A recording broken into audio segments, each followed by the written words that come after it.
Hello friends, my name is Sumant और आज हम लोग डिस्कस करेंगे ज्योग्राफी के वो क्वेश्चन जो यूपीएससी प्रीलिम्स 2013 और 2014 में आए थे। इसके बाद हम लोग एक वीडियो और लाएंगे जिसमें हम लोग 2015 और 2016 के क्वेश्चन जो ज्योग्राफी से आए थे उसको हम लोग डिस्कस करेंगे। दोस्तों, आपको एक बात और बता दूं कि यूपीएससी प्रीलिम्स 2016 के मार्क्स आ चुके हैं। आप upscdaf.nic.in पर जाकर के अपने मार्क्स चेक कर सकते हैं। ये है मेरे मार्क्स। तो चलिए देखते हैं पहला सवाल। Which one of the following pairs is correctly matched. Geographical feature दिया गया है आपको और दूसरा दिया गया है रीजन जहाँ पर वो बसे हुए हैं।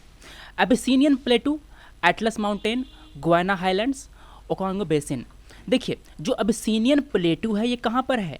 ये है इथियोपिया में, जो कि अफ्रीका की एक कंट्री है। तो मेरा पहला हो गया गलत।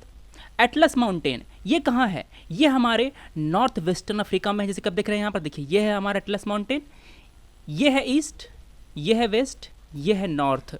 नॉर्थ वेस्ट किधर है? नॉर्थ वेस्ट मेरा इधर है ना? तो ये क्या है? ये नॉर्थ वेस्ट एरिया में है अफ्रीका के। मेरा बी ऑप्शन सही है।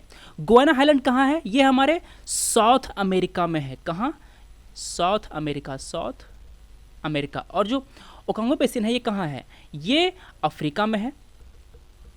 तो मेरा आंसर क्या हुआ? मेरा आंसर हुआ बी। तो दोस्तों, आपको अफ्रीका में जो भी ज्योग्राफिकल फीचर हैं उनके बारे में देखना है। आप देखिए, ये है मेरा गल्फ ऑफ गुयाना, ये है लेक विक्टोरिया यहाँ पर, जो कि अलग अलग देशों के बीच में क्या बाउंड्री फॉर्म करता है। इस पर क्वेश्चन पहले भी आ चुके हैं, इसको आप देख लीजिएगा। ये है great rift valley, Nile river pass कर रही है यहाँ से। यह है मेरा न्यूबियन डिजर्ट, नाइल रिवर यहाँ है। और जो कालाहारी डिजर्ट है वो कहाँ है? वो साउथ में है, अफ्रीकन कॉन्टिनेंट के साउथ पार्ट में। देखिए यहाँ पर यह है कालाहारी डिजर्ट। दोस्तों, इसी तरह आप जो वर्ल्ड मैप है उसको आप ध्यान से देखिए। यहाँ पर इस वर्ल्ड मैप में जो भी ज्योग्राफिकल फीचर दिए गए हैं उसको आप ध्यान से देखिए और हमारे इन क्वेश्चंस का जवाब दीजिए। आल्प्स माउंटेन ये किस कॉन्टिनेंट में है? एंडीज कहाँ है? रॉकी माउंटेन किस कॉन्टिनेंट में है? और यूरल माउंटेन्स किस कॉन्टिनेंट में है? आपको इसका जवाब देना है। आपको जवाब कहाँ से मिलेगा? आप इस मैप को ध्यान से देखिए, वीडियो पॉज करके, और इसका जवाब दीजिए। अगला सवाल। On the planet Earth, most of the fresh water exists as ice caps and glaciers. Out of the remaining fresh water, the largest proportion is found in the atmosphere as moisture and clouds, is found in the freshwater lakes and rivers, exist as groundwater, exist as soil moisture. तो दोस्तों, अगर आपने class 6 या 7 के NCERT पढ़ी होगी तो उसमें आपको एक टेबल दिया गया है। इस टेबल में ये दिखाया गया है कि जो 97% वाटर जो है वो ओशियन में है, 0.2% वाटर कहाँ है? आइस कैप्स के रूप में, और जो ग्राउंड वाटर है, फ्रेश वाटर, वो 0.68% है टोटल वाटर का। तो आइस कैप्स के बाद किसका नंबर आता है? आइस कैप्स के बाद नंबर आता है हमारे ग्राउंड वाटर का। मेरा आंसर क्या है? मेरा आंसर है सी। अगला सवाल है, the most important fishing grounds of the world are found in the regions where warm and cold atmospheric current meet. ध्यान दीजिए, यहाँ पर एटमॉस्फेरिक एयर करंट है। River drain out large amount of fresh water into the sea, warm and cold oceanic current meet, continental shelf is indenting. दोस्तों, अगर continental shelf अगर इंडेंटेटिंग होगा तो वहाँ पर जो नेचुरल पोर्ट है उसके बनने की संभावना ज़्यादा होगी। तो यहाँ पर फिशिंग ग्राउंड नहीं मिलेगा। Warm and cold ocean current जहाँ पर मिलते हैं वहाँ पर जो फिशिंग ग्राउंड होती है वो काफ़ी अच्छी होती है, वहाँ पर काफ़ी ज़्यादा मात्रा में फिश पाई जाती है। क्यों? क्योंकि देखिए, ये मिला वार्म करंट, ये मिला कोल्ड करंट, दोनों के मिलने से जो टेम्परेचर हुआ वो फिश के सर्वाइवल के लिए सबसे अच्छी होती है, और जो प्लैंक्टन्स होते हैं उनके सर्वाइवल के लिए काफ़ी अच्छी होती है। प्लस जो वाटर जो होता है वो अपने साथ न्यूट्रिएंट लेकर के आता है। प्लैंक्टन्स डेवलप होते हैं खूब सारे, और प्लैंक्टन जो होते हैं वो फिश का प्राइमरी फूड है। अब चूंकि वहाँ पर फिश के लिए फूड मिल गया, फिश के लिए एक अच्छा सा एनवायरनमेंट मिल गया गरम गरम सा, तो वहाँ पर क्या होगा? वहाँ पर फिश की पॉपुलेशन ज़्यादा बढ़ेगी, काफ़ी अच्छी होगी, वो फिशिंग ग्राउंड बन जाएगा। मेरा आंसर है सी। इसके एग्जाम्पल क्या क्या है? इसके एग्जाम्पल है हमारा grand bank around Newfoundland, कहाँ? कनाडा में, north eastern coast of Japan, ये सारे फिशिंग ग्राउंड्स हैं।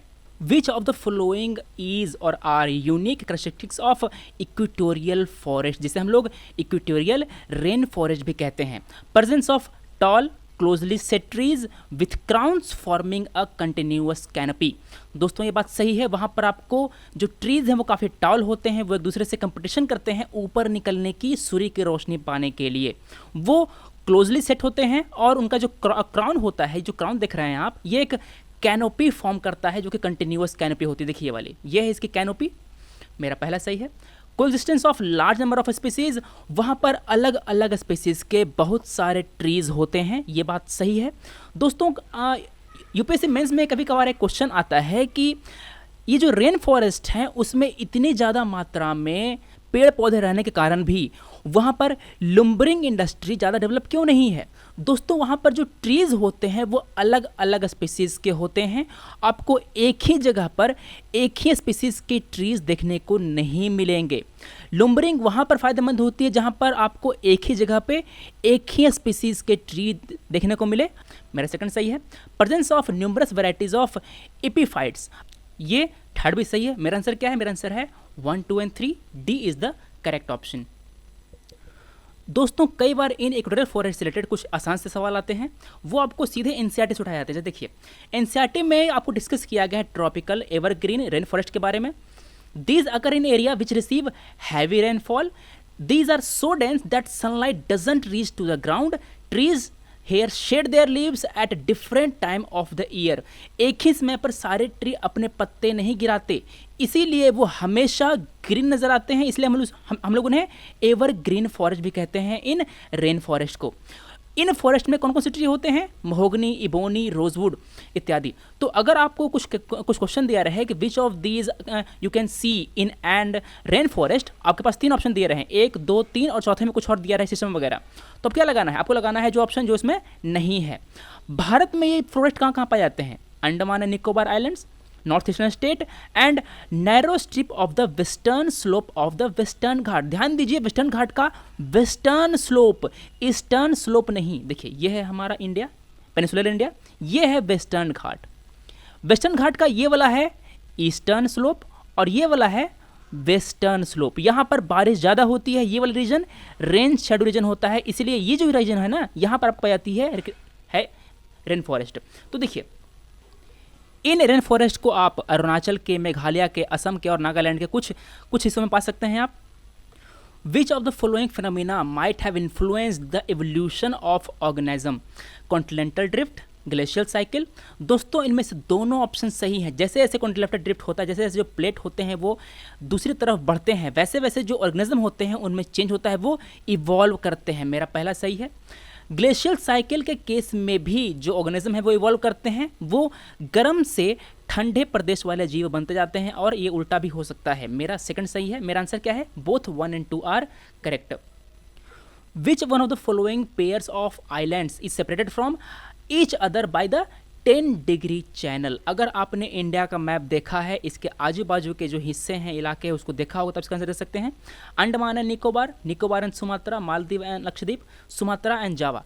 तो दोस्तों ये जो 10 डिग्री चैनल है वो अंडमान को निकोबार से अलग करता है। मेरा आंसर है ए। देखिए ये है मेरा अंडमान सी, ये है और ये है मेरा 10 degree channel. Turkey is located between Black C and Caspian Sea, Black C and Mediterranean Sea, Gulf of Suez and Mediterranean Sea, Gulf of Aqaba and Dead Sea. दोस्तों आपसे कई लोग कहते हैं कि आप मैप पढ़िए, इस आप डेली 10 मिनट या 15 मिनट मैप देखिए।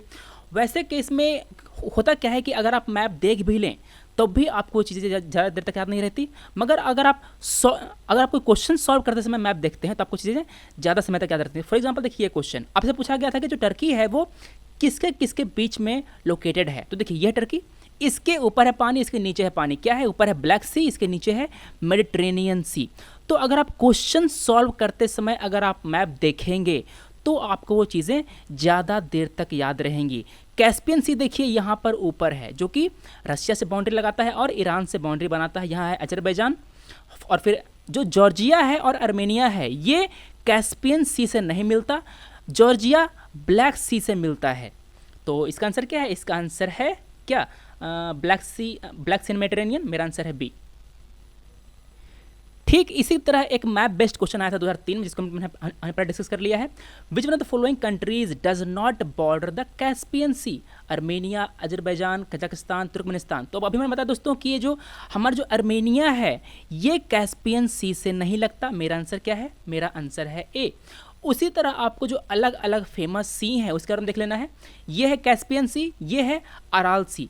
अराल सी के नीचे है उज्बेकिस्तान, ऊपर है कजाकिस्तान। तो अगर आपसे कोई क्वेश्चन पूछे कि ये जो अराल सी है वो किन दो कंट्री के बीच में बसा, तो क्या बताना है आपको? उज्बेकिस्तान और कजाकिस्तान।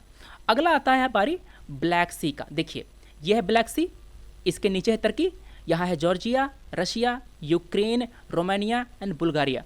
देख रहे हैं? तो ये सारी कंट्री जो है वो इस ब्लैक सी के चारों तरफ बसे हुए हैं, इसको बॉर्डर करते हैं। कंसिडर द फॉलोइंग पेयर्स, इसमें दिया गया रीजन और वहाँ दिया गया आपको कंट्री जहाँ बसे हुए हैं। Chechnya, Darfur, Swat valley.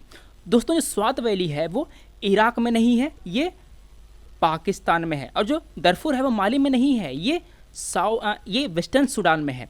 Chechnya जो है वो रशियन फेडरेशन में ही है। मेरा पहला सही है, 2 और 3 गलत है। मेरा आंसर क्या हुआ? मेरा आंसर हुआ 1 ओनली। दोस्तों आपको ये बात बतानी है कि वो देश कौन सा है जो सबसे आखिरी में लेटेस्ट में यूएन का मेंबर बना है। यूएन का मेंबर कौन सा देश बना है हाल में ही? अगला सवाल देखिए। Consider the following techniques: budding and grafting in fruit plants, cytoplasmic male sterility, gene silencing. Which of the above are used to create transgenic crop? दोस्तों इनमें से तीनों में से कोई भी मेथड ट्रांसजेनिक क्रॉप को बनाने में नहीं इस्तेमाल किया जाता। क्यों? क्योंकि इनमें से किसी में मेथड में भी जीन का ट्रांसफर नहीं होता। जब जीन का ट्रांसफर होगा तभी आप ट्रांसजेनिक क्रॉप बनाएंगे। मेरा आंसर है D, none of the above are correct. What is the correct sequence of occurrence of the following cities in Southeast Asia as one proceed from south to north? South से अगर आप north की ओर जाएंगे तो आपको कौन कौन से सिटी मिलेंगे देख लीजिए। Bangkok, Hanoi, Jakarta, Singapore. इसको आप मैप में देखिए पहले, कहाँ है? यहाँ है मेरा मैप, यहाँ है सिंगापुर, ये है नीचे जकार्ता, और क्या है? ऊपर है बैंकॉक, यहाँ है। तो देखिए सबसे नीचे क्या है? सबसे नीचे है मेरा जकार्ता, फिर क्या आता है? फिर आया ये सिंगापुर, फिर आया बैंकॉक, और देखिए यहाँ है हनोई। तो कौन कौन सा? Jakarta, Singapore, Bangkok and Hanoi. ऐसे लिखिए, हनोई, बैंकॉक और क्या है? Singapore and Jakarta. Singapore and Jakarta क्या मैच किया दोस्तों? मेरा मैच किया सी, 3-4-1-2-2। ये मेरा आंसर है। जकार्ता है 3, सिंगापुर है 4, ये बैंकॉक है 1 और हनोई है क्या? हनोई है 2। 3-4-1-2। इसके अलावा इस मैप में जो भी सिटीज़ दिए गए हैं इंपॉर्टेंट आप उस पर थोड़ा ध्यान दे लीजिए, उस पर क्वेश्चन आ सकते हैं। देखिए ये है मलेशिया, यहाँ पर कंट्री है, और ये फिलीपींस है, ये पास कर रहा है इक्वेटर, और ये है tropic of cancer. Contour bunding is a method of soil conservation used in which area? Desert margin, liable to a strong wind action, low flat plains close to stream courses liable to flooding, scrublands liable to a spread of weed growth, none of the above। दोस्तों ये जो contour bunding है ये एक soil conservation method है जो कि हम लोग इस्तेमाल करते हैं कहाँ? वो एरिया जहाँ पर स्लोप हैं, जहाँ पर हिल हैं, वहाँ पर हम लोग इसको इस्तेमाल करते हैं। मेरा आंसर है ना ए, ना बी, ना सी, आंसर है D, none of the above. Consider the following agriculture practices: contour bunding, relay cropping, zero tillage. दोस्तों अगर आप क्वेश्चन में ऐसे टर्म देखते हैं तो इसको आप सर्च कर लिया कीजिए एक बार। In the context of global climate change which of the above help in carbon sequestration storage in the soil? हम लोग सॉइल में कार्बन को स्टोर करने के लिए इनमें से कौन सी टेक्नोलॉजी इस्तेमाल कर सकते हैं? हम लोग इसमें से ए काम नहीं करेगा, 2 काम नहीं करेगा, जीरो टिलेज काम करेगा। इसमें जो कार्बन है वो सॉइल में कंजर्व कर सकते हैं हम लोग। मेरा आंसर क्या है? मेरा आंसर है क्या? कहाँ है? 3 ओनली, यहाँ बी में 3 ओनली है। B is the right answer. आपको कहीं और जाना न पड़े इसलिए हमने जो मेन टेक्नोलॉजीज हैं, मेन टेक्निक्स हैं, इसको हमने यहाँ पर मेंशन कर दिया है। कंटूर बंडिंग क्या होती है, शेल्टर बेल्ट्स क्या होते हैं, इंटरक्रॉपिंग क्या होती है, कंटूर प्लॉटिंग क्या होती है, मुल्चिंग क्या होती है, इन सबको आप पढ़ लीजिए एक बार वीडियो पॉज करके। चलिए हम देखते हैं अगला सवाल। Consider the following crops: cotton, groundnut, rice, wheat. Which of the following are kharif crop? दोस्तों इनमें सबको पहचानना है वीट जो है वो क्या है? वीट एक राबी क्रॉप है। तो मैंने 4 काटा। जब मैंने 4 काटा तो मैंने क्या किया, मैंने ए काटा, मैंने डी काटा। बी और सी में से मेरा कोई आंसर हो सकता है। अब देखेंगे आपकी जो कॉटन, ग्राउंडनट और राइस, तीनों हैं जो खरीफ क्रॉप हैं, ए 1 2 एंड 3 तीनों। सी इज़ द राइट आंसर। देखिए जो खरीफ क्रॉप सीजन होती है वो कौन सीजन होती है, ये होती है जुलाई से अक्टूबर तक, और जो राबी होती है वो अक्टूबर से मार्च तक होती है। खरीफ क्रॉप कौन कौन से हैं, राइस, मेज, सोरगुम, पर्ल, मिलेट, बाजरा, फिंगर मिलेट, अरहर, ग्राउंडनट, सोयाबीन, कॉटन, ये सब जो है वो खरीफ क्रॉप हैं। राबी क्रॉप कौन कौन से हैं, वीट, बार्ली, ओट, चिकपी, ग्राम, लिनसीड, मस्टर्ड, ये सब राबी क्रॉप हैं। जायद सीजन क्या होता है, it is short duration between rabi and kharif, mainly from March to June. यहाँ पर सब्जियाँ वगैरह उगाई जाती हैं। The main producer seasonal fruits and vegetables, for example watermelon, cucumber, muskmelon and sunflower. तो अगर आपका ऑप्शन रहता है सनफ्लावर, क्या करते, सनफ्लावर को हम काट देते, क्यों, क्योंकि ये एक जायद क्रॉप है। मेरा आंसर है 1 2 3 सी। अब चूंकि हमने आपको खरीफ, राबी और जायद के बारे में बता दिया, तब हम ये बताइए कि consider the following crops, mustard, cucumber, sunflower, cotton, watermelon, इनमें से कौन कौन से जायद क्रॉप हैं। 1 3 4 2 3 5 2 5 1 2 3 4 5, कौन सा सही आंसर आप हमें बताइए। आप वीडियो पॉज कर सकते हैं, पीछे आकर आप चेक कर सकते हैं उस स्लाइड को। With reference to neem tree consider the following statements. Neem oil can be used as a pesticide to control the proliferation of some species of insects and mites. सही है क्या, जी हाँ दोस्तों, ये बिल्कुल सही है। Neem seeds are used in the manufacture of biofuels and hospital detergents. जी हाँ सही है। Neem oil has applications in pharmaceutical industry. जी हाँ दोस्तों, इससे दवाइयाँ वगैरह बनती हैं। थर्ड सही है। 1 2 3 ऑल आर करेक्ट। दोस्तों चूंकि नीम पर क्वेश्चन पिछली बार आया था, तो हमने नीम कोटेड यूरिया पर एक आपको दे दिया प्रेजेंटेशन, इसको आप पढ़ सकते हैं। इसके यूज़ क्या होते हैं, हम लोग क्यों कोट करते हैं, इसको कोट करने से बेनिफिट क्या होता है, ये सब हमने यहाँ पर मेंशन करी हैं। अगला सवाल है, कंसिडर द फॉलोइंग पेयर्स। यहाँ पर दिया गया है रीजन, और वहाँ पर जो प्रोड्यूस होता है वो दिया गया है यहाँ पर, किन्नौर, मेवात, कोरोमंडल। किन्नौर में दिया गया है आर्का नट, मेवात में दिया गया है मैंगो, कोरोमंडल में दिया गया है सोयाबीन। कौन सा सही है दोस्तों। मेवात कहाँ पड़ता है, ये पड़ता है हरियाणा में, ये मैंगो के लिए फेमस नहीं है, मैंने काटा 2। किन्नौर ये कहाँ पड़ता है, ये पड़ता है हिमाचल में, ये एप्पल के लिए फेमस है, आर्का नट के लिए नहीं है। मैंने 1 काटा, मैंने 2 काटा, तो मैंने क्या करा, मैंने काटा यहाँ 1, मैंने काटा यहाँ 2, 1 2। मेरा आंसर क्या है, अब देखिए मुझे देखना है कि मेरा 3 सही है क्या नहीं। दोस्तों 3 भी सही नहीं है, कोरोमंडल में आप सोयाबीन नहीं पाते हैं। मेरा 3 में गलत है। मेरा आंसर क्या है, मेरा आंसर है D, none of the above are correct. Madhya Pradesh and Maharashtra, ये तो जो दो राज्य हैं वो सोयाबीन के टॉप 2 प्रोड्यूसर में से आते हैं। और जो आर्का नट है वो कहाँ मिलता है, वो मिलता है कर्नाटका में, केरला, आसाम, महाराष्ट्र, वेस्ट बंगाल एंड त्रिपुरा के कुछ पार्ट्स में।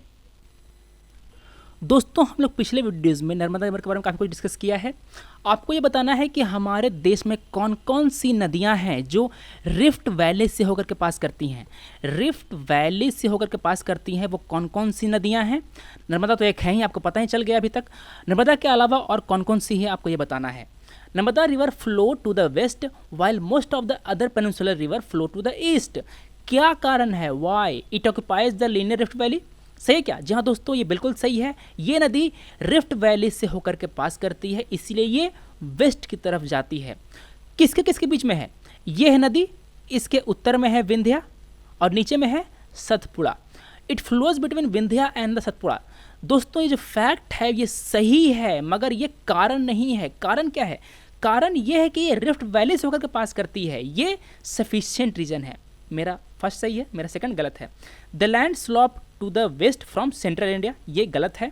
मेरा आंसर क्या है, 1 ओनली। ये नर्मदा के बारे में मैंने आपको कुछ फैक्ट मेंशन कर दिए हैं यहाँ पर, इसको आप पढ़ सकते हैं। देखिए यहाँ आप देख रहे हैं नर्मदा, ये है नर्मदा रिवर और ये सतपुड़ा देख रहे थे आप, और ये ऊपर है Vindhya range.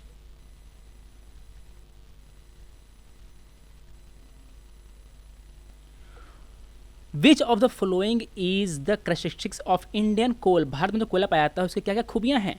High S content, सही है क्या, जी हाँ दोस्तों बिल्कुल, हमारे कोयले में जो राख होती है वो ज़्यादा होती है, फर्स्ट सही है। लो सल्फर कंटेंट, ये भी सही है।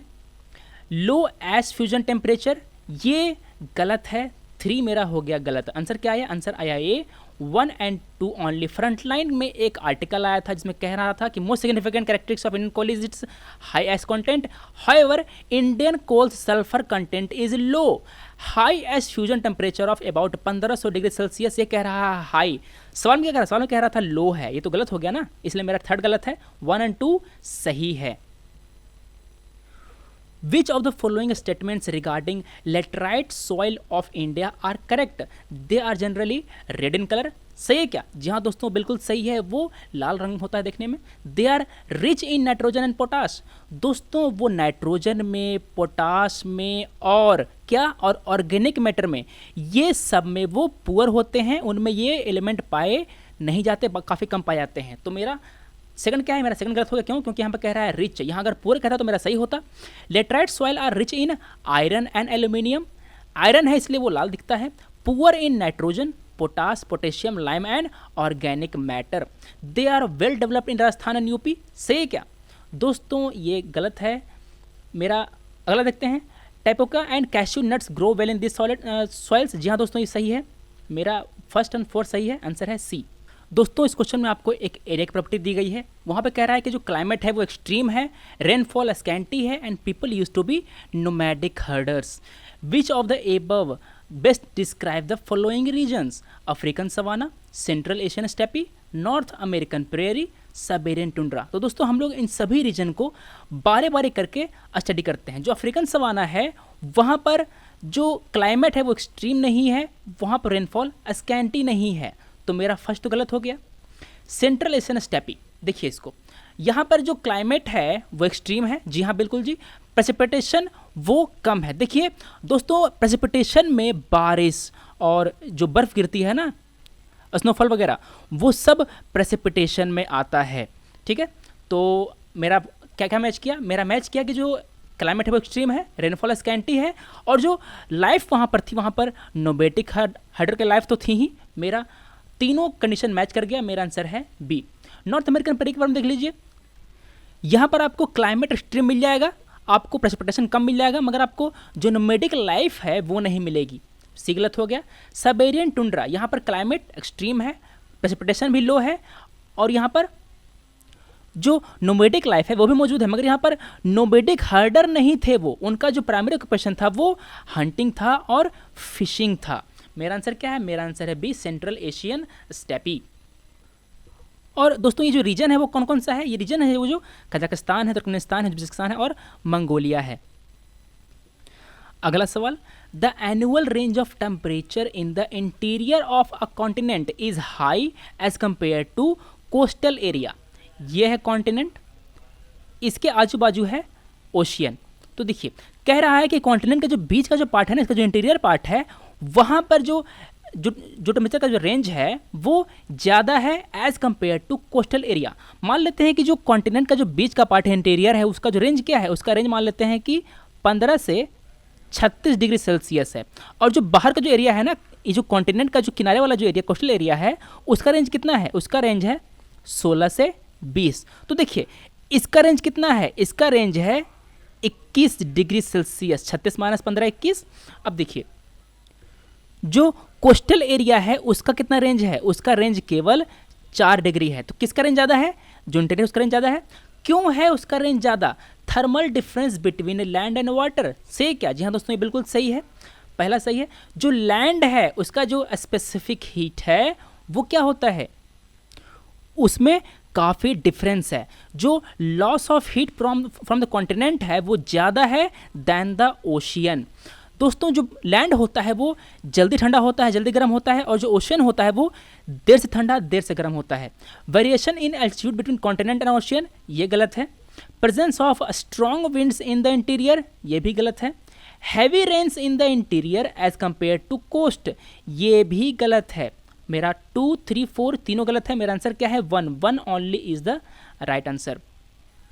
अगला क्वेश्चन है, consider the following pairs: electromagnetic radiation, geothermal energy, gravitational force, plate movements, rotation of the earth, revolution of the earth. Which of the above are responsible for bringing dynamic changes on the surface of the earth. Earth surface पे कौन कौन से forces, कौन कौन से factors change ला सकते हैं? तो देखिए इनमें से आप एक एक कंसिडर कीजिए। ग्रेविटेशनल फोर्स, ये करता है क्या? जी हाँ दोस्तों, बिल्कुल करता है। आप जानते हैं कि जो टाइड्स वगैरह होते हैं, टाइड्स किसके कारण होते हैं? वो ग्रेविटेशनल फोर्स के कारण होते हैं। ग्रेविटेशनल फोर्स के कारण ही जो चीज़ें होती हैं वो ऊपर से नीचे गिरती हैं, तो ये डायनेमिक चेंज लाते हैं पृथ्वी पर। थर्ड सही है। प्लेट मूवमेंट के कारण ही जो वोल्केनिज्म है वो होता है, देखिए ये है हमारा ओशियन, ये है हमारा प्लेट्स। प्लेट्स के बीच में ये जो ये वाला है ना, ये हमारा डाइवर्जिंग प्लेट है, ये है डाइवर्जिंग, ये दोनों डाइवर्ज कर रहे हैं प्लेट। ये है हमारा मिड ओशियनिक रीजन। यहाँ पर क्या मिलेगा आपको? यहाँ पर आपको वोल्केनिज्म देखने को मिलेगा। तो ये प्लेट मूवमेंट के कारण आपको मिलता है वोल्केनिज्म, आपको मिलता है अर्थक्वेक। इन सब के कारण पृथ्वी पर, इसके सरफेस पर चेंजेस आते हैं। मेरा 4 सही है। तो मैंने क्या किया? मैंने किया 3 4 3, यहाँ पर 4 नहीं है, मैंने बी काट दिया। 4, यहाँ पर 3 नहीं है, मैंने सी काट दिया। यहाँ मेरा 3 4 मिल गया। मेरा आंसर या तो ए है या तो डी है। अब देखिए, rotation of the earth, revolution of the अर्थ। दोस्तों, अर्थ के रिवॉल्व करने के कारण ही जो सीजन है वो आते हैं, जो डे लाइट होता है उसमें चेंज आता है। मेरा 6 सही है। तो अब देखिए, मेरा 1 में क्या है? 1 में मेरा 6 नहीं, तो मैंने क्या काटा? मैंने ए काट दिया। मेरे डी में 6 है, इसलिए मैंने डी को एक्सेप्ट किया। 1 2 3 4 5 and 6 all are correct option. मुझे 1 2 और 5 को देखने की जरूरत नहीं पड़ी। फिर भी आप देख लीजिए कि जो जियोथर्मल एनर्जी है ना, ये भी अर्थ पे चेंज लाता है। जैसे कि देखिए, ये है हमारा सरफेस ऑफ द अर्थ, नीचे आपको मिलेगा कोर, ठीक है। कोर जो होता है वो काफ़ी गर्म होता है। इससे जो एनर्जी आती है ऊपर, उसे हम लोग कहते हैं जियोथर्मल एनर्जी। इसके कारण जो रॉक्स होते हैं वो मैग्मा में चेंज होते हैं। अब रॉक चेंज हुआ मैग्मा में, तो वो बाहर आएंगे क्या बन करके? लॉब बन के बाहर आएंगे, है ना। इसके अलावा जो नीचे जो ग्राउंड वाटर होता है वो होता है गर्म इस एनर्जी से, और वो स्प्रिंग और गीजर्स के रूप में बाहर आते हैं और अर्थ के सरफेस को चेंज करते हैं। तो जो तुम्हारा सही था ही, मैंने सेकंड पे सही किया। तो इसको देख करके भी आप बी को काट सकते थे। फाइनली मेरा जो आंसर क्या है वो क्या है? 1 2 3 4 5 6, D is the right answer. Variations in the length of day time and night time from season to season are due to, ध्यान दीजिए, सीजन से सीजन अलग अलग होने पे जो डे टाइम और नाइट टाइम में की जो लेंथ में जो चेंज होता है वो किस कारण होता है? Earth rotation on axis, earth revolution around the sun in an elliptical manner, latitudinal position of the place, revolution of the earth on tilted axis. दोस्तों, डी हमारा कारण है, डी हमारा मेन रीजन है। सीजन से सीजन में जो time होता है, चेंज होता है उसमें लेंथ में, उसका। तो ऐसे क्वेश्चन को सही करने के लिए आपको जो गो चेंग लॉन्ग की जो किताब है ना, GCL, इसका आपको जो पार्ट 1 है वो पढ़ना है। शायद इसका जो चैप्टर 1 या 2 है उसी में ये चीज़ें दी गई हैं आपको। तो दोस्तों, आज हमने डिस्कस किए ज्योग्राफी के वो क्वेश्चन यूपीएससी प्रीलिम्स 2013 और 2014 में आए थे। आपको कैसा लगा हमें बताइए। अब हम मिलते हैं अगले वीडियो में। Thanks for watching, take care.